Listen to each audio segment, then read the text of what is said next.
서울 노원구 낡은 빌라 3층. 정옥은 오늘도 통장을 들여다보고 있었습니다.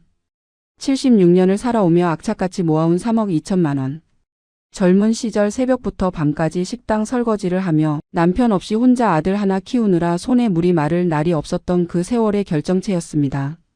손톱 밑대가 빠질 날이 없었고 겨울에도 찬물에 손을 담그며 접시를 닦았던 그 시간들이 고스란히 숫자로 박혀 있었습니다. 하지만 최근 들어 정옥의 마음속엔 이상한 공허함이 자리 잡기 시작했습니다. 건강검진에서 당뇨 합병증 진단을 받고 무릎 관절도 많이 나빠져 계단 오르기조차 힘들어진 요즘 문득 깨달았습니다. 이 돈을 가지고 죽으면 그게 무슨 의미가 있을까? 차라리 어려운 학생들에게 장학금으로 쓰인다면 자신의 인생이 조금이라도 더 가치 있게 마무리되는 게 아닐까 하는 생각이 들었습니다. 그렇게 마음을 굳히고 지역 장학재단에 전화를 걸었습니다.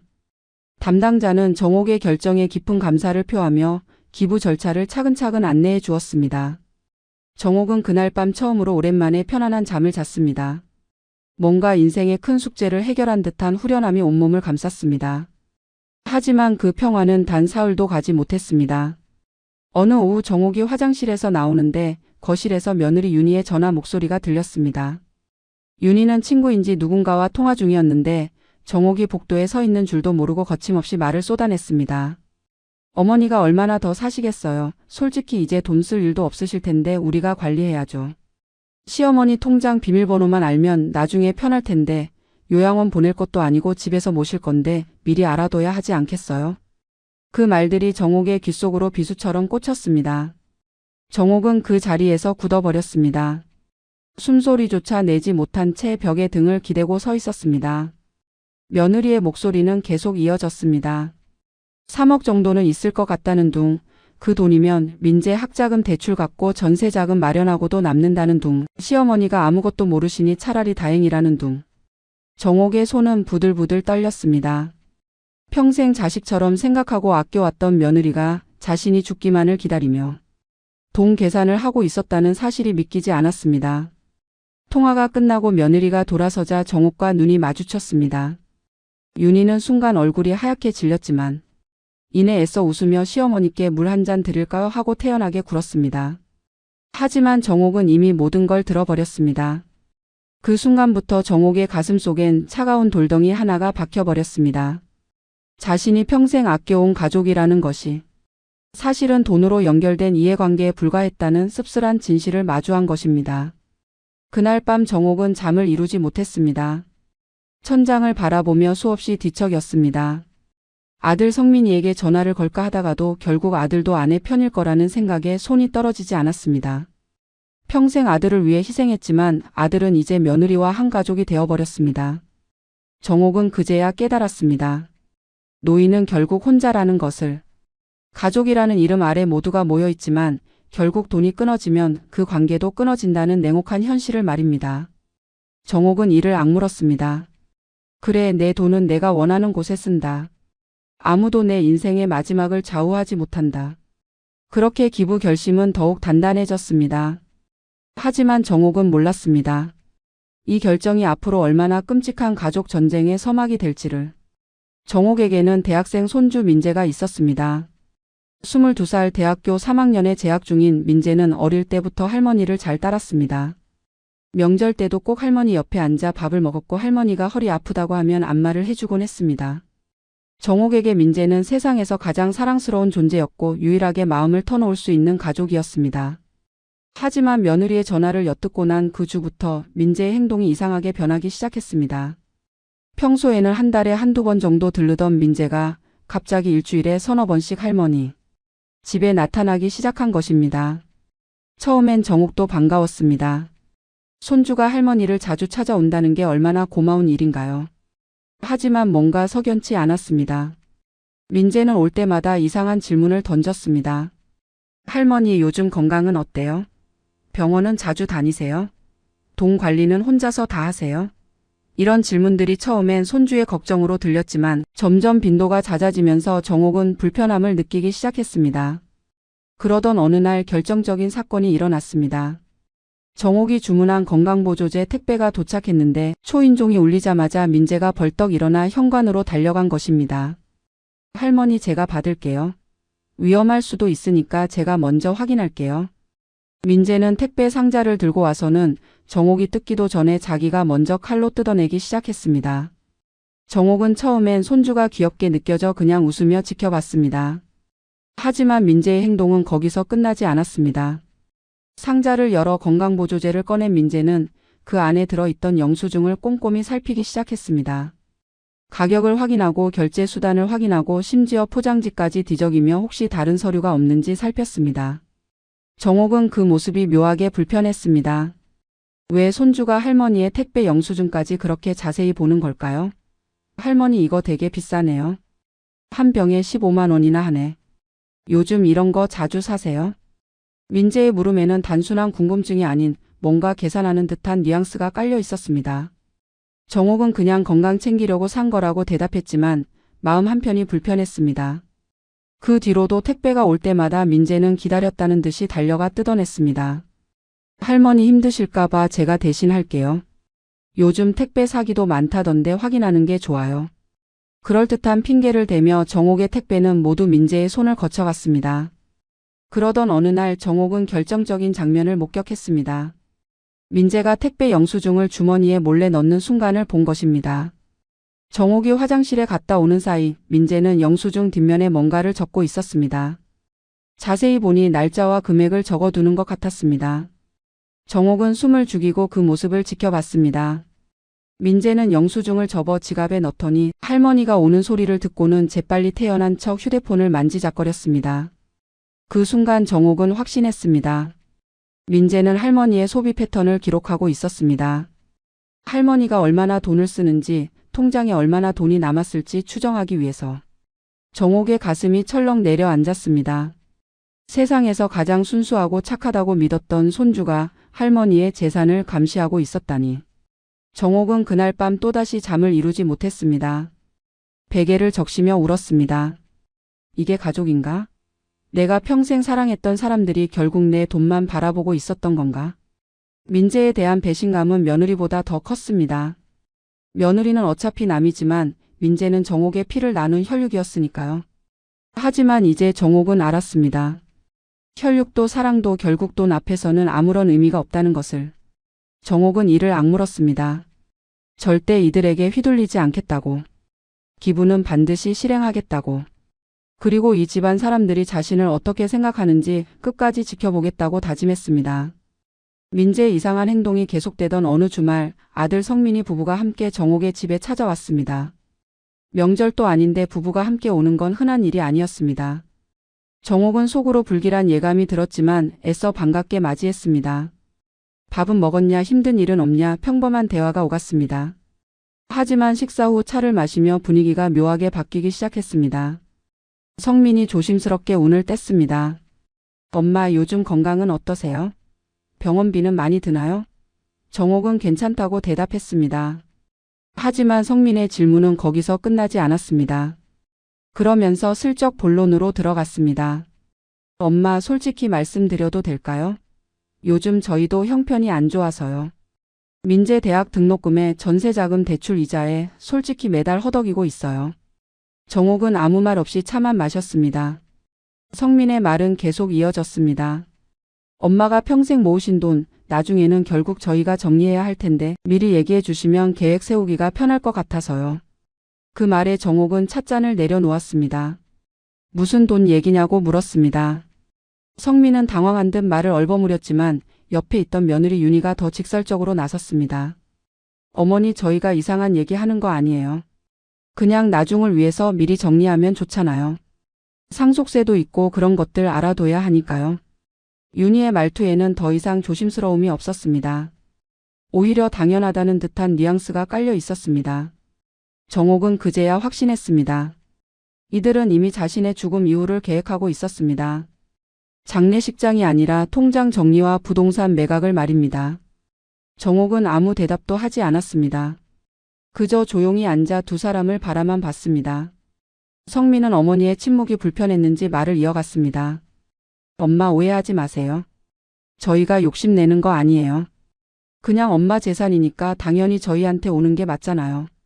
그런데 세금 문제도 있고 요즘은 상속 절차도 복잡하대서요.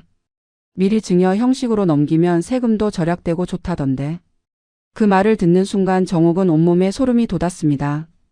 아들은 이미 세무사와 상담까지 받아본 것 같았습니다. 어머니가 살아있는데 벌써 상속 계획을 짜고 있었다는 겁니다. 정옥은 입술을 깨물었습니다.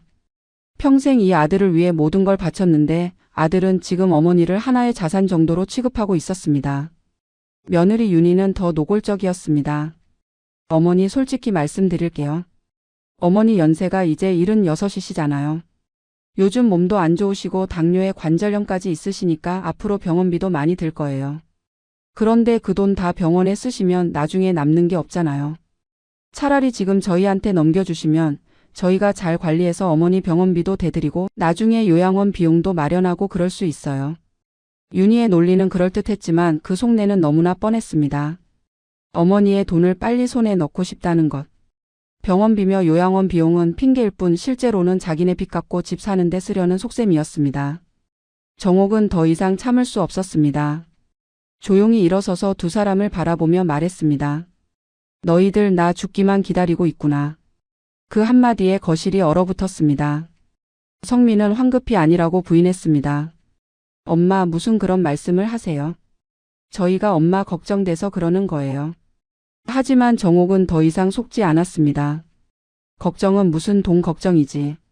너희는 내가 언제 죽을지 계산하고 있는 거야. 그 말에 윤희의 얼굴이 굳어졌습니다. 어머니 그렇게 나오시면 저희도 할 말이 있어요. 저희가 얼마나 어머니 모시느라 고생했는데요. 명절 때마다 오고 제사 지내고 어머니 병원 모시고 다니는 것도 다 저희잖아요. 그런데 이제 와서 우리 욕심이라고 하시면 그럼 뭐예요? 윤희의 목소리는 점점 커졌습니다. 성민은 아내를 말리려 했지만 윤희는 멈추지 않았습니다. 솔직히 말씀드릴게요. 어머니 돈 결국 저희 모 맞잖아요. 그게 당연한 거예요. 그 말이 마지막 일격이었습니다. 정옥은 그날 두 사람을 집에서 내보냈습니다. 그리고 결심했습니다. 단 한 푼도 이들에게 넘겨주지 않겠다고. 아들 부부와의 갈등 이후 민재의 방문은 더욱 잦아졌습니다. 이제는 거의 매주 토요일마다 할머니 집에 나타났습니다. 처음엔 그저 방문만 하던 민재가 이번엔 아예 집안일을 도맡아 하기 시작했습니다. 할머니 제가 냉장고 정리해 드릴게요. 유통기한 지난 거 버려야죠. 할머니 청소 제가 할게요. 무거운 거 들면 허리 다치시잖아요. 할머니 쓰레기 제가 버리고 올게요. 민재의 친절은 날로 극성스러워졌습니다. 정옥은 처음엔 손주가 효심이 깊어졌나 보다 생각했지만 곧 이상한 점들을 발견하기 시작했습니다. 민재가 냉장고를 정리한다며 영수증들을 모두 꺼내 살피는 것, 청소한다며 서랍을 하나하나 열어보는 것, 쓰레기를 버린다며 우편물까지 일일이 확인하는 것. 어느 토요일 오후 정옥이 화장실에 잠깐 다녀오는 사이 이상한 일이 벌어졌습니다. 거실 탁자 위에 두었던 휴대폰이 미묘하게 위치가 바뀌어 있었습니다. 그리고 화면이 켜져 있었습니다. 정옥은 분명히 화면을 끄고 화장실에 갔었습니다. 누군가 휴대폰을 만졌다는 뜻이었습니다. 정옥은 조심스럽게 민재를 관찰했습니다. 민재는 태연하게 소파에 앉아 TV를 보고 있었습니다. 하지만 정옥이 휴대폰을 집어들자 민재의 눈빛이 미묘하게 흔들렸습니다. 정옥은 카카오톡을 열어봤습니다.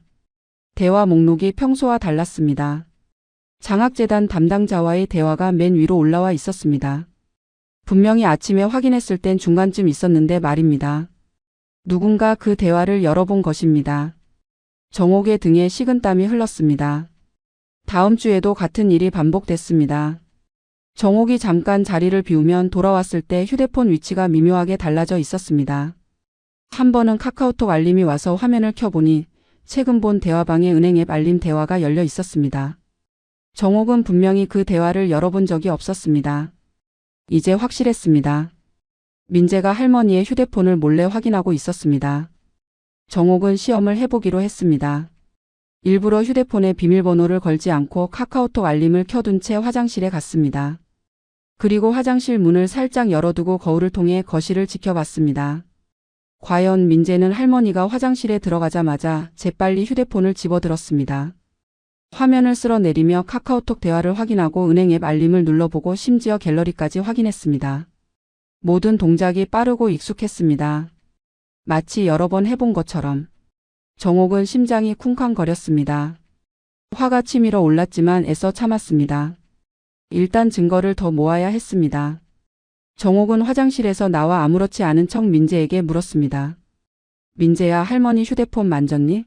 민재는 눈도 깜빡이지 않고 대답했습니다. 아니요, 할머니, 저 안 만졌어요. 왜요?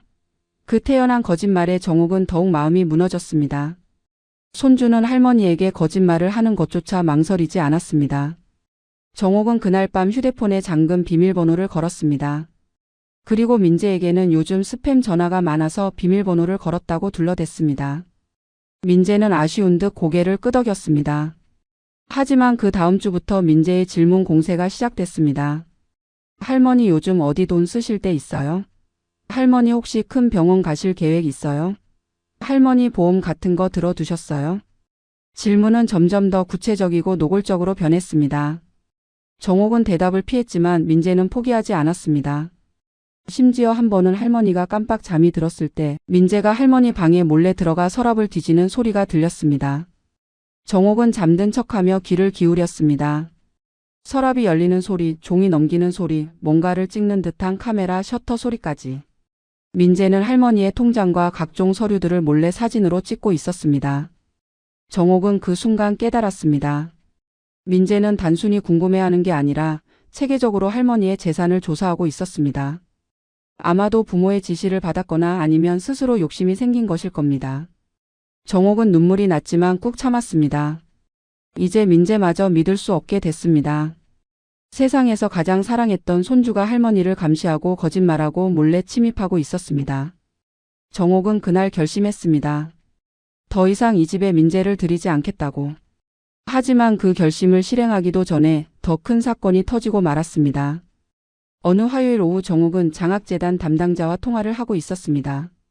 기부 절차가 거의 마무리 단계에 접어들었고 최종 서류 확인을 위한 전화였습니다. 정옥은 방 안에서 조용히 통화했습니다.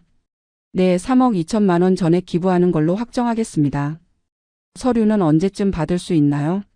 담당자는 다음 주 중으로 우편 발송하겠다고 했습니다. 정옥은 고맙다는 인사를 하며 통화를 마쳤습니다. 그런데 전화를 끊고 방문을 열었을 때 복도에 민재가 서 있었습니다. 민재의 얼굴은 창백했고 눈은 충혈되어 있었습니다. 정옥은 순간 심장이 철렁 내려앉았습니다. 민재가 통화 내용을 들었다는 걸 직감적으로 알았습니다. 민재는 떨리는 목소리로 물었습니다. 할머니, 방금 무슨 전화였어요? 정옥은 아무것도 아니라고 둘러댔지만 민재는 이미 모든 걸 들어버린 상태였습니다. 민재의 얼굴이 점점 일그러지기 시작했습니다. 할머니, 3억을 기부한다고요? 진짜요? 정옥은 대답하지 않았습니다. 하지만 침묵이 곧 긍정이었습니다. 민재는 순간 폭발했습니다. 그동안 쌓였던 욕심과 배신감이 한꺼번에 터져 나왔습니다. 할머니, 어떻게 그럴 수 있어요? 우리한테 한마디 상의도 없이? 그게 말이 돼요? 민재의 목소리는 점점 커졌습니다. 거실까지 울려 퍼질 정도였습니다.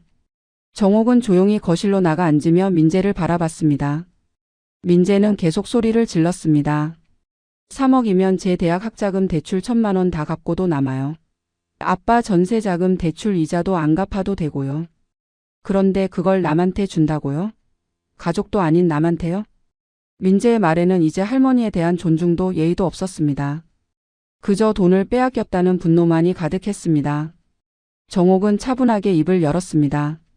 그건 내 돈이란다. 내가 평생 모은 돈이고 내가 쓰고 싶은 곳에 쓰는 거야. 하지만 민재는 받아들일 수 없었습니다. 아니에요. 그건 할머니 돈이지만 결국 우리 가족 돈이에요. 할머니가 돌아가시면 당연히 우리한테 오는 돈이잖아요. 그런데 그걸 지금 남한테 준다는 게 말이 돼요? 민재의 논리는 충격적이었습니다. 할머니가 아직 살아있는데 벌써 유산으로 계산하고 있었던 것입니다. 정옥은 서늘한 목소리로 말했습니다. 너는 내가 죽기를 바라고 있구나. 그 말에 민재는 순간 말문이 막혔습니다. 하지만 이내 더 큰 목소리로 반박했습니다. 그게 아니에요. 저는 할머니가 오래오래 사셨으면 좋겠어요. 하지만 할머니도 현실을 생각하셔야죠. 우리 가족이 얼마나 힘든지 아세요? 민재는 눈물까지 흘리며 호소했습니다. 아빠는 회사에서 구조조정 대상이에요. 엄마는 파트타임으로 일하시는데 급여가 너무 적어요. 저는 알바하면서 학교 다니는데 학자금 대출 이자만 매달 30만 원이에요. 우리 가족 다 죽어가고 있다고요. 그런데 할머니는 3억이나 되는 돈을 남한테 준다고요? 민재의 말은 점점 더 절박해졌습니다. 하지만 정옥의 마음은 이미 돌아섰습니다. 민재가 진짜 할머니를 걱정하는 게 아니라 돈을 걱정하고 있다는 게 너무나 명확했습니다.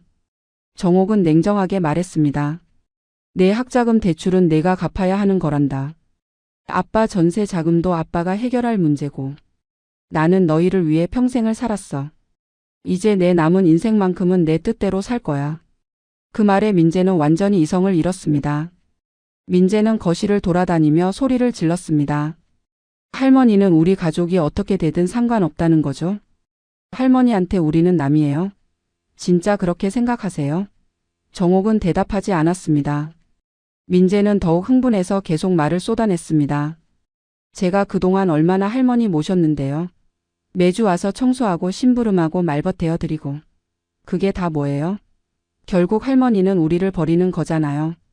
민재의 말에는 지금까지의 모든 친절이 거래였다는 게 드러났습니다. 할머니를 사랑해서가 아니라 나중에 유산을 받기 위한 투자였던 것입니다. 정옥은 그제야 모든 걸 이해했습니다. 민재의 잦은 방문도 택배를 뜯는 것도 휴대폰을 확인하는 것도 모두 할머니의 재산을 감시하기 위한 행동이었습니다. 정옥은 조용히 일어서서 현관문을 열었습니다. 그리고 차갑게 말했습니다. 이제 나가거라. 다시는 오지 마. 민재는 믿을 수 없다는 표정으로 할머니를 바라봤습니다. 하지만 정옥의 눈빛은 단호했습니다. 민재는 결국 눈물을 흘리며 집을 나갔습니다. 문이 닫히는 순간 정옥은 주저앉아 울음을 터뜨렸습니다. 민재와의 충돌 이후 며칠간은 조용했습니다. 아무도 연락하지 않았고 정옥도 먼저 연락하지 않았습니다. 하지만 그 고요함은 폭풍 전야에 불과했습니다. 그 주 토요일 오전 초인종이 울렸습니다. 택배였습니다. 정옥이 주문한 것도 아니었는데 발신인을 보니 장학재단이었습니다. 기부 최종 서류가 도착한 것입니다. 정옥은 가슴이 두근거렸습니다. 드디어 기부를 완성하는 순간이 왔습니다. 택배를 들고 거실로 들어와 상자를 탁자 위에 올려놓았습니다. 칼을 가지러 부엌으로 가려는데 갑자기 현관문이 열렸습니다. 깜짝 놀라 돌아보니 민재가 서 있었습니다. 비밀번호를 아직 바꾸지 않아서 민재가 마음대로 들어올 수 있었던 것입니다. 민재는 거실로 성큼성큼 걸어 들어오더니 탁자 위에 택배 상자를 보고 표정이 굳어졌습니다. 발신인이 장학재단인 걸 본 순간 민재는 이게 무엇인지 직감했습니다. 할머니 이거 뭐예요? 정옥은 대답하지 않았습니다. 민재는 주저없이 부엌으로 가서 칼을 집어들었습니다. 그리고 정옥이 말릴 새도 없이 택배 상자를 찢어 열기 시작했습니다. 테이프가 찢어지고 상자가 벌어지고 안에서 서류 봉투가 나왔습니다. 민재는 봉투를 꺼내 뜯었습니다. 안에는 기부 동의서, 기부 안내 책자, 감사 편지가 들어 있었습니다. 민재는 서류를 하나하나 펼쳐보더니 손이 부들부들 떨리기 시작했습니다. 3억 2천만 원 전액 기부. 서명란. 최종 확인 요청. 모든 것이 거기 적혀 있었습니다. 민재의 얼굴이 새빨개졌습니다. 분노와 절망이 뒤섞인 표정이었습니다. 할머니, 이게 뭐예요? 진짜 이거 하실 거예요? 아직도 생각 안 바뀌셨어요? 정옥은 조용히 대답했습니다. 그래 할 거다. 그 말에 민재는 완전히 이성을 잃었습니다. 서류를 탁자에 내던지며 소리쳤습니다. 할머니는 정말 우리 가족이 어떻게 되든 상관없으시네요. 3억이면 우리 집안 빚 다 갚고도 남는데 그걸 남한테 준다니. 정말 이해할 수 없어요. 민재의 목소리는 거실을 넘어 밖까지 들릴 정도로 컸습니다. 정옥은 담담하게 말했습니다. 그 돈은 내가 평생 모은 거야. 너희 빚 갚으라고 모은 게 아니란다. 민재는 믿을 수 없다는 듯 고개를 저었습니다. 할머니, 저희는 할머니 가족이에요. 피를 나눈 가족이라고요. 그런데 남을 더 챙기시는 거예요? 정옥은 이제 지쳤습니다. 더 이상 설명하고 싶지도 않았습니다. 그냥 조용히 서류를 집어들어 정리하기 시작했습니다. 민재는 그 모습을 보며 절규했습니다. 진짜 끝까지 이러실 거예요? 그럼 우리 가족이랑 인연 끊자는 거죠? 할머니 이러시면 정말 다시는 못 봐요. 정옥은 서류를 가슴에 안고 민재를 똑바로 쳐다봤습니다. 그리고 차갑게 말했습니다. 그래, 인연 끊자. 너희는 내 돈만 원했지 나를 원한 게 아니잖니. 그 말에 민재는 할 말을 잃었습니다. 정옥은 계속 말을 이었습니다. 택배 뜯고 내 휴대폰 몰래 보고 내 서랍 뒤지고. 그게 다 뭐였니? 나를 사랑해서가 아니라 내 돈을 감시한 거잖아. 민재의 얼굴이 하얗게 질렸습니다. 자신의 행동들이 모두 들켰다는 걸 깨달은 것입니다. 민재는 변명하려 했지만 말이 나오지 않았습니다. 정옥은 현관문을 가리키며 말했습니다. 이제 나가. 비밀번호도 오늘 바꿀 거야. 다시는 마음대로 들어오지 마. 민재는 눈물을 흘리며 할머니를 바라봤습니다. 하지만 정옥의 표정엔 더 이상 온정이 없었습니다. 민재는 결국 서류를 내려놓고 집을 나갔습니다. 문이 닫히고 정옥은 그 자리에 주저앉았습니다. 손에 든 서류가 눈물로 젖어들었습니다. 세상에서 가장 사랑했던 손주와의 관계가 완전히 끝나버린 순간이었습니다. 하지만 정옥은 후회하지 않았습니다. 이게 옳은 길이라고 믿었습니다. 돈 때문에 무너진 관계라면 애초에 진짜 관계가 아니었던 것입니다.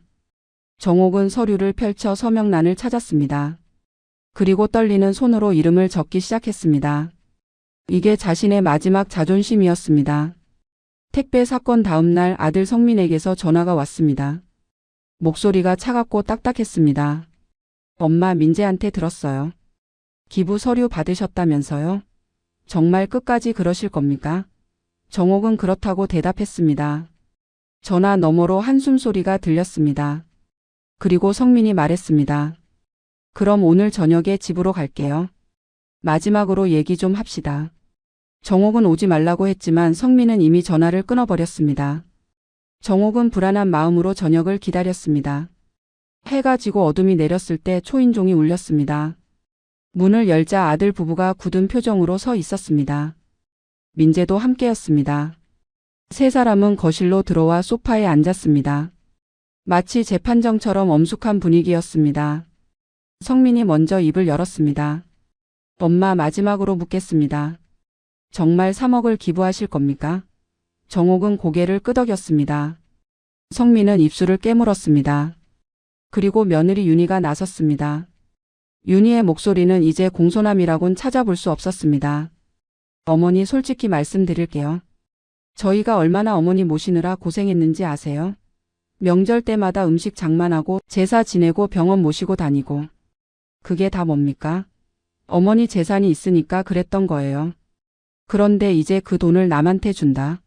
그럼 저희는 뭡니까? 바보예요? 윤희의 말은 날카로웠습니다. 더 이상 며느리가 아니라 재산 분쟁의 상대방처럼 말하고 있었습니다.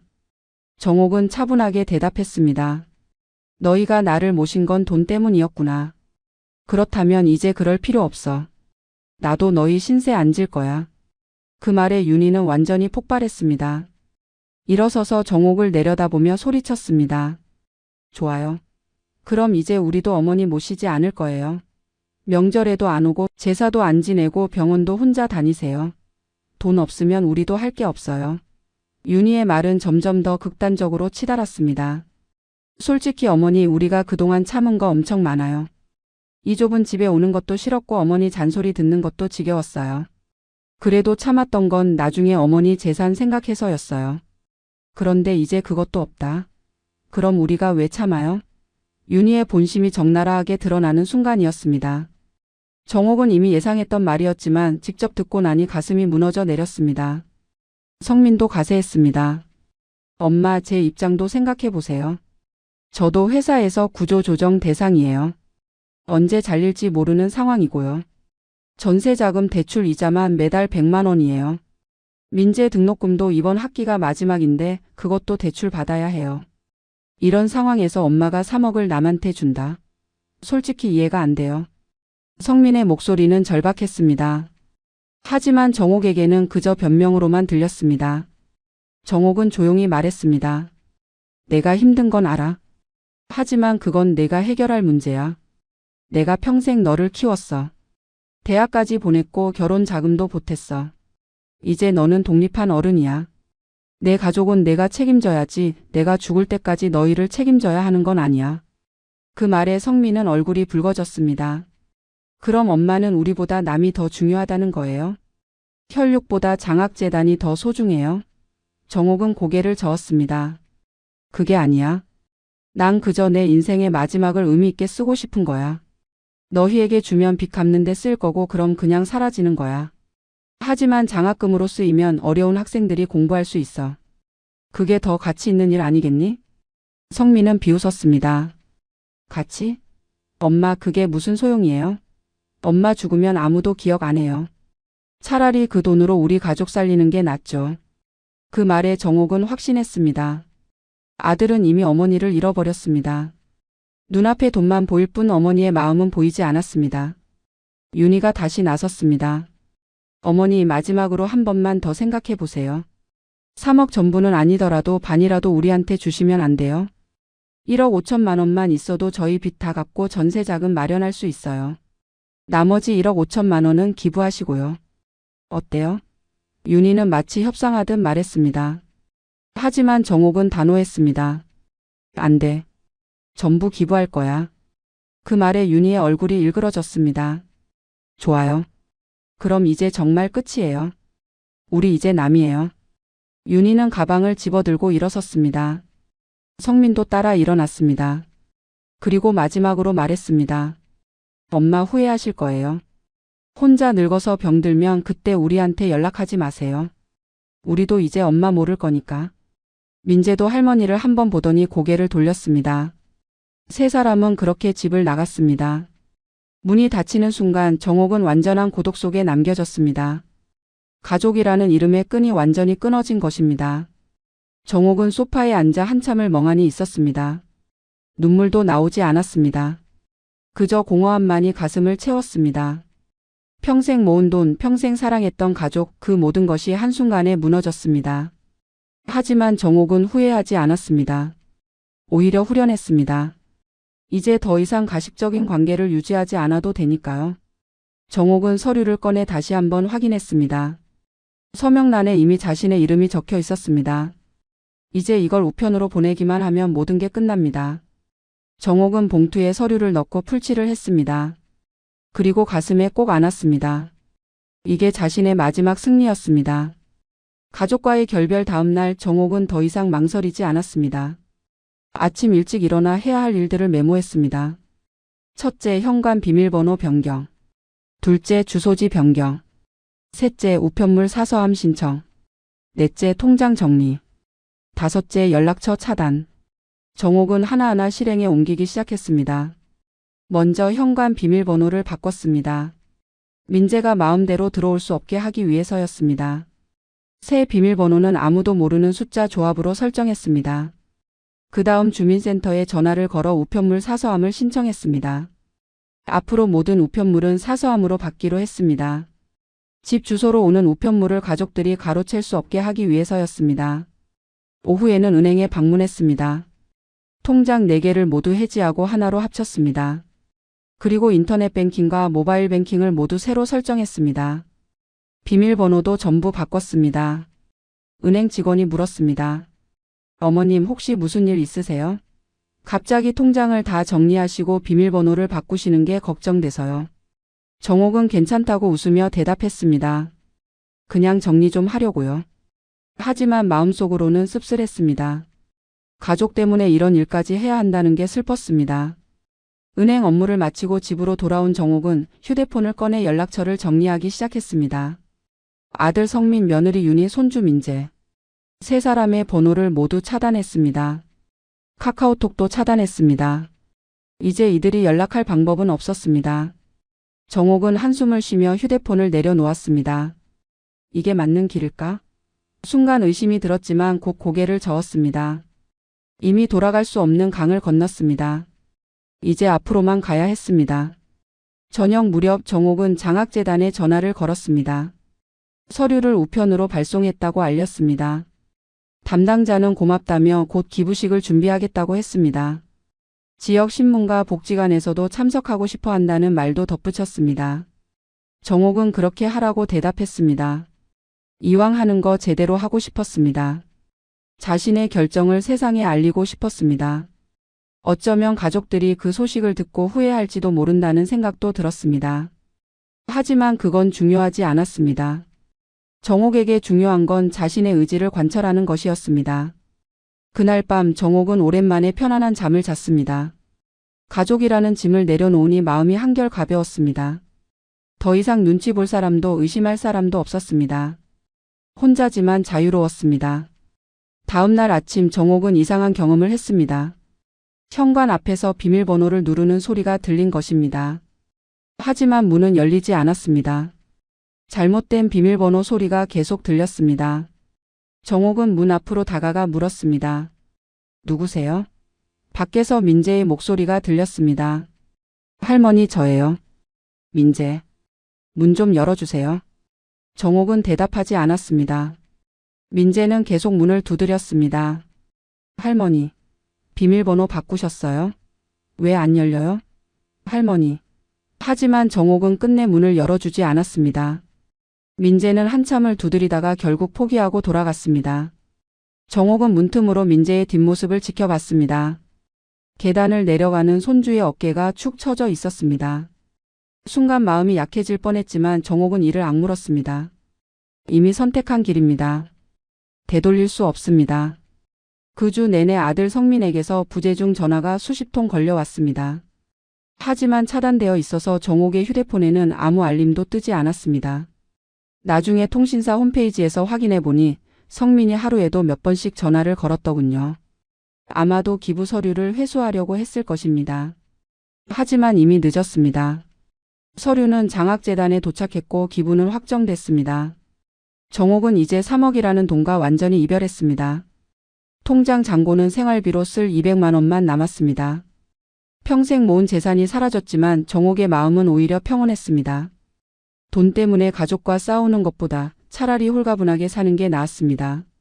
정옥은 거울 앞에 서서 자신을 바라봤습니다. 주름진 얼굴, 희끗희끗한 머리카락, 굽은 허리.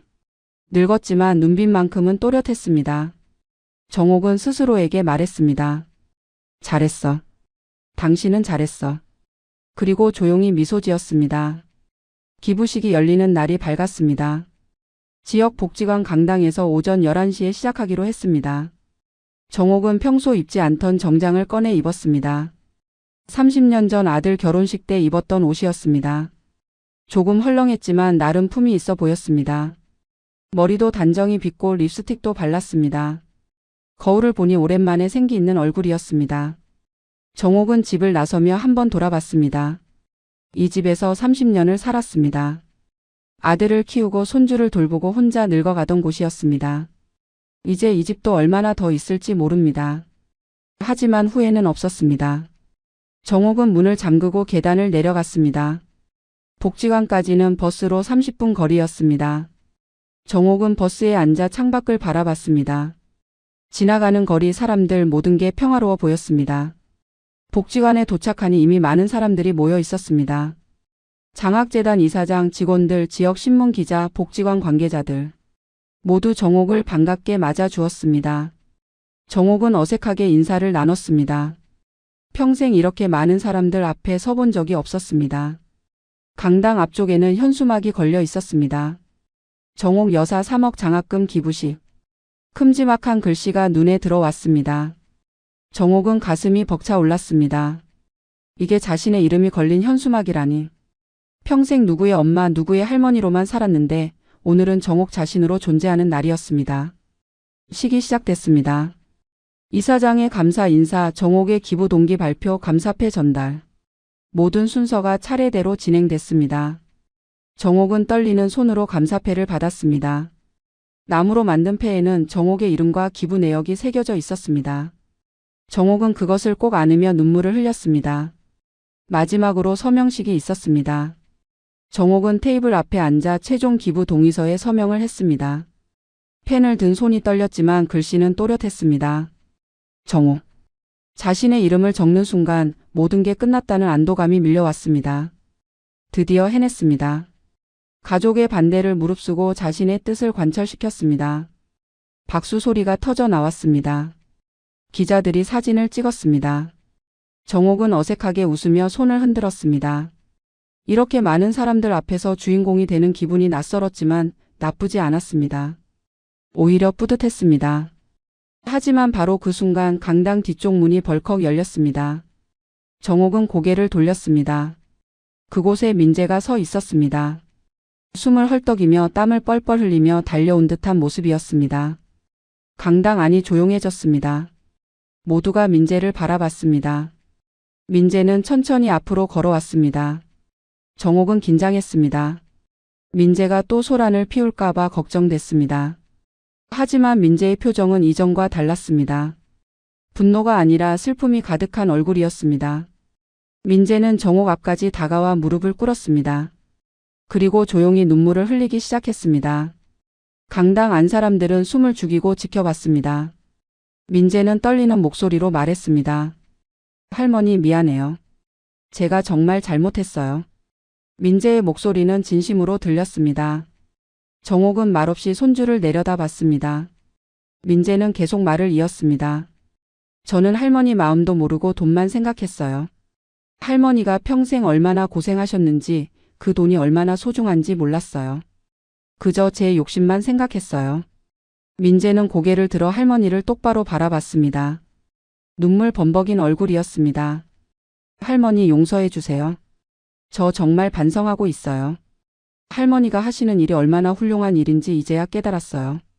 제가 할머니 손주로서 부끄럽지 않은 사람이 되도록 노력할게요. 민재의 말에는 진심이 담겨 있었습니다. 정옥은 민재의 머리를 쓰다듬었습니다. 그동안 쌓였던 분노와 배신감이 눈 녹듯 사라졌습니다. 결국 민재는 깨달았습니다. 늦었지만 그래도 깨달았습니다. 정옥은 민재를 일으켜 세우며 말했습니다. 일어나거라. 이제 됐다. 민재는 할머니를 꼭 껴안았습니다. 정옥도 손주를 안았습니다. 두 사람은 한참을 그렇게 서 있었습니다. 강당 안 사람들은 조용히 박수를 보냈습니다. 아름다운 화해의 순간이었습니다. 정옥은 안도했습니다. 적어도 민재만큼은 구했습니다. 완전히 잘못된 길로 가기 전에 붙잡았습니다. 기부식이 끝나고 정옥과 민재는 복지관 근처 작은 카페에 앉았습니다. 두 사람은 한동안 말없이 차만 마셨습니다. 어색한 침묵이 흘렀습니다. 테이블 위에 놓인 찻잔에서 김이 모락모락 피어올랐습니다. 먼저 입을 연 건 민재였습니다. 할머니한테 아빠랑 엄마 얘기를 해보겠다고 할머니 결정을 존중하라고 설득해보겠다고 말했습니다. 하지만 정옥은 천천히 고개를 저었습니다. 그럴 필요 없다고 아들 부부는 이미 마음을 완전히 굳혔다고 대답했습니다. 억지로 화해한다고 해서 진심이 되는 건 아니라고 그저 또 다른 갈등의 씨앗만 될 뿐이라고 말했습니다. 민재는 안타까운 표정을 지으며 그래도 가족인데 어떻게 이럴 수 있느냐고 물었습니다. 정옥은 쓸쓸하게 웃으며 대답했습니다. 가족이라고 다 같은 가족은 아니라고 진심으로 서로를 아끼는 가족이 있고 이해관계로만 묶인 가족이 있다고 말했습니다. 자신은 이제 후자와는 인연을 끊기로 했다고 담담하게 선언했습니다. 민재는 아무 말도 하지 못하고 고개만 숙였습니다. 정옥은 민재의 손을 가만히 잡았습니다. 주름진 손이 젊은 손을 감싸 안았습니다. 그리고 말했습니다. 하지만 너는 다르다고 너는 진심으로 반성했다고 그러니 우리는 다시 할머니와 손주로 지낼 수 있다고 따뜻하게 말했습니다. 민재의 눈가에 다시 눈물이 맺혔습니다. 민재는 고개를 끄덕이며 고맙다는 말을 겨우 했습니다. 그리고 조심스럽게 물었습니다. 할머니는 이제 정말 돈이 하나도 없는데 어떻게 생활하실 거냐고 앞으로 괜찮으시겠냐고 걱정스럽게 물었습니다. 정옥은 태연하게 대답했습니다. 국민연금하고 기초연금 받으면 충분히 산다고 혼자 사는데 크게 쓸 데도 없다고 말했습니다. 그리고 자신은 아직 건강하니까 당분간은 혼자서도 잘 살 수 있다고 덧붙였습니다. 민재는 조금 안심한 듯 한숨을 쉬었습니다. 하지만 이내 다시 걱정스러운 표정으로 물었습니다. 나중에 아프시면 어떻게 하시냐고 병원비는 어떻게 마련하시냐고 불안한 목소리로 물었습니다. 정옥은 잠시 찻잔을 들여다보며 생각했습니다. 그리고 천천히 대답했습니다. 그때 가서 생각하겠다고 아프면 아픈 대로 사는 거라고 누구한테 짐이 되고 싶지는 않다고 조용히 말했습니다.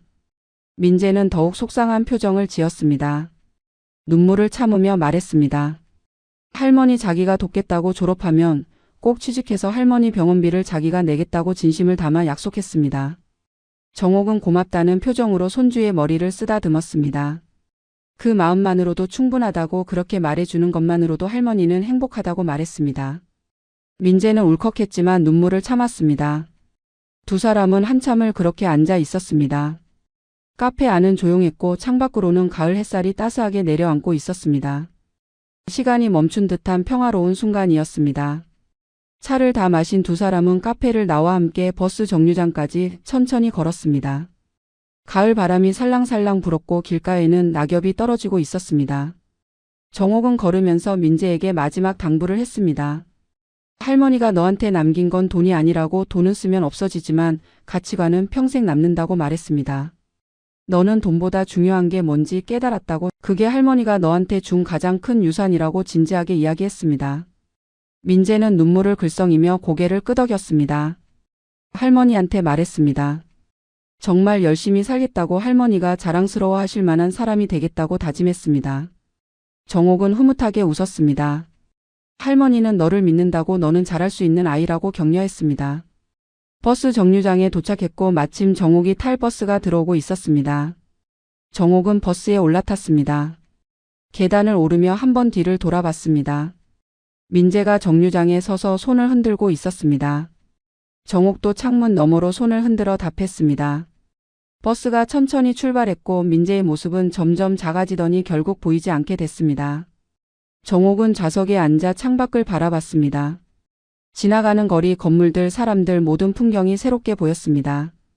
이제 진짜 혼자라는 생각이 들었습니다. 아들도 며느리도 없고 기댈 사람도 없고 재산도 없는 혼자만의 인생. 하지만 외롭지 않았습니다. 오히려 자유로웠습니다. 더 이상 눈치 볼 사람도 없고 의심할 사람도 없고 돈 때문에 갈등할 일도 없었습니다. 정옥은 작게 미소 지었습니다. 버스는 익숙한 길을 달렸고 30분 후 정옥의 동네에 도착했습니다. 정옥은 버스에서 내려 집까지 걸어갔습니다. 계단을 천천히 올라가며 숨을 몰아쉬었습니다. 무릎이 아팠지만 참을 만했습니다. 현관 앞에 도착해 새로 바꾼 비밀번호를 눌렀습니다. 문이 열리고 집 안으로 들어섰습니다. 집은 조용했습니다. 아무도 없는 빈집이었지만 이제는 편안했습니다. 정옥은 신발을 벗고 거실로 들어갔습니다. 그리고 벽에 걸린 감사패를 바라봤습니다. 정옥 여사. 장학금 3억 2천만 원 기부. 나무패에 새겨진 글자들이 따뜻한 빛을 받아 반짝였습니다. 정옥은 한참을 그것을 바라봤습니다. 자신의 이름이 새겨진 패를 보니 평생에 헛되지 않았다는 생각이 들었습니다. 적어도 이 세상에 의미 있는 흔적 하나는 남긴 셈이니까요. 누군가는 이 돈으로 대학을 졸업할 것이고 누군가는 꿈을 이룰 것이고 누군가는 더 나은 삶을 살게 될 것입니다. 그 생각을 하니 가슴이 따뜻해졌습니다. 정옥은 소파에 앉아 차를 한 잔 끓여 마셨습니다. 따뜻한 차가 목을 타고 넘어가며 몸을 데웠습니다. 텅 빈 통장 잔고를 생각하니 조금 불안하기도 했습니다. 앞으로 어떻게 살아갈지, 아프면 어떻게 할지, 혼자서 괜찮을지 걱정도 됐습니다. 하지만 그래도 괜찮았습니다. 돈이 없으니 오히려 마음이 편했습니다. 더 이상 누가 자신의 재산을 노리지 않으니까요. 더 이상 가족이라는 이름으로 감시당하지 않아도 되니까요. 아직 살 날이 얼마나 남았을지 모릅니다. 어쩌면 몇 년, 어쩌면 10년, 아무도 알 수 없습니다. 하지만 남은 인생만큼은 자신의 뜻대로 살기로 했습니다. 자신이 원하는 걸 먹고 자신이 원하는 걸 입고 자신이 원하는 대로 하루하루를 보내기로 했습니다. 그게 정옥이 스스로에게 허락한 마지막 자유였습니다.